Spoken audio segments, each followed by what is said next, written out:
বরিশালের গৌর নদীতে সাকুরা পরিবহনের একটি যাত্রীবাহী বাস দুপুরে নিয়ন্ত্রণ হারিয়ে দুর্ঘটনার শিকার হয়েছে। বরিশাল থেকে ঢাকাগামী বাসটি হঠাৎ সড়ক থেকে ছিটকে পড়লে অন্তত 12 জন যাত্রী আহত হন।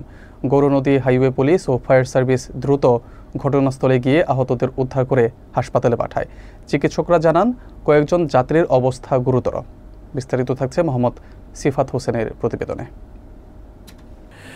বরিশালের গৌরনদী উপজেলার দক্ষিণ বিজয়পুর এলাকায় দুপুর 2টা 40 মিনিটে সাকুরা পরিবহনের একটি বাস নিয়ন্ত্রণ হারিয়ে পড়ে গেলে অন্তত 12 যাত্রী আহত হন। প্রত্যক্ষদর্শীরা জানান বাসটি বরিশাল থেকে ঢাকাগামী ছিল এবং হঠাৎ চালকের নিয়ন্ত্রণ হারানোর পর সেটি রাস্তার পাশে খাদে পড়ে যায়।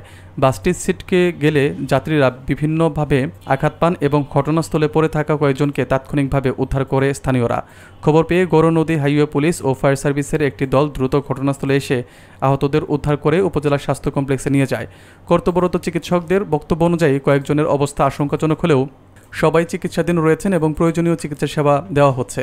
দুর্ঘটনার কারণ হিসেবে স্থানীয় বাসিন্দারা উল্লেখ করেন, মহাসড়কের ওই অংশে দীর্ঘদিন ধরে সংস্কার না হওয়ায় সড়কটি চলাচলের জন্য ঝুঁকিপূর্ণ হয়ে উঠেছে।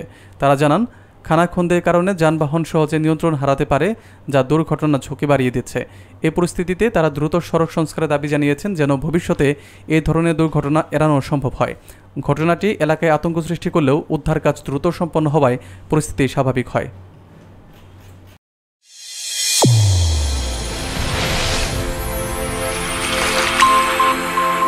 চ্যানেল A1 হৃদয় রেসপন্স।